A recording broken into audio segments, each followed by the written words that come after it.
প্রচারের প্রথম দিন থেকেই সংঘর্ষে জড়িয়ে পড়ে রাজনৈতিক দলের নেতাকর্মী ও সমর্থকেরা। দেশের ৩ জেলায় এই সংঘাতে আহত হয়েছেন অন্তত ৪২ জন। কোথাও বিএনপি মনোনীত প্রার্থী ও বিদ্রোহী, তো কোথাও বিএনপি ও যুবদলের নেতাকর্মীদের মধ্যে সংঘর্ষ বাধে। বরিশালের গৌরনদী, মুন্সিগঞ্জের গজারিয়া ও কিশোরগঞ্জের অষ্টগ্রামে ঘটে এই ঘটনা। গেল শুক্রবার সন্ধ্যায় কিশোরগঞ্জের অষ্টগ্রামে ভাতশালা গ্রামে বিএনপি মনোনীত প্রার্থী অ্যাডভোকেট ফজলুর রহমানের নির্বাচনী জনসভা চলছিল। তবে অসুস্থজনিত কারণে প্রার্থী সেখানে উপস্থিত থাকতে পারেননি।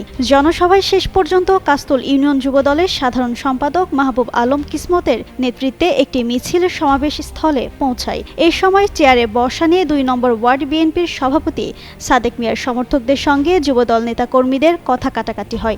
এক পর্যায়ে উভয় পক্ষ লাঠিসোঁটা নিয়ে সংঘর্ষে জড়িয়ে পড়েন। ঘটে চেয়ার ছোড়াছুড়ির মতো ঘটনা। ভবিষ্যৎ হোক নিরাপদ, বিনিয়োগ হোক বিশ্বস্ত, আর আমার পছন্দ সল্ট বে। ওয়েলকাম টু সল্ট বে।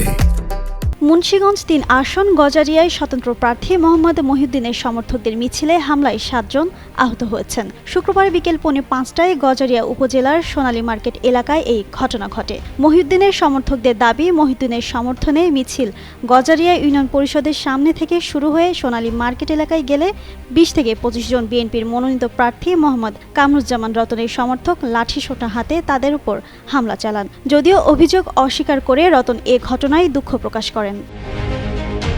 গৌরনদীতে ধানের শীষ ও ফুটবল প্রতীকের কর্মী সমর্থকদের মধ্যে হাতাহাতিতে দুপক্ষের ৫ জন আহত হয়েছেন। গেল শুক্রবার দুপুর ১টার দিকে উপজেলার শরিকল হাটে এই ঘটনা ঘটে। পরে উপজেলা ও থানা প্রশাসনের কর্মকর্তারা ঘটনাস্থলে পৌঁছে পরিস্থিতি নিয়ন্ত্রণে আনেন। অভিযোগ ওঠে, স্বতন্ত্র প্রার্থী ইঞ্জিনিয়ার আব্দুস সোবাহান ১২ থেকে ১৪ জন কর্মী সমর্থককে সঙ্গে নিয়ে নির্বাচনী গণসংযোগ ও লিফলেট বিতরণ করতে যান। এ সময় ধানের শীষ প্রতীকের প্রার্থী কামাল হোসেন বিপ্লবের কর্মী সমর্থকেরা বাধা দেন। জিন্নাত আরা ঋতু, যুগান্তর নিউজ।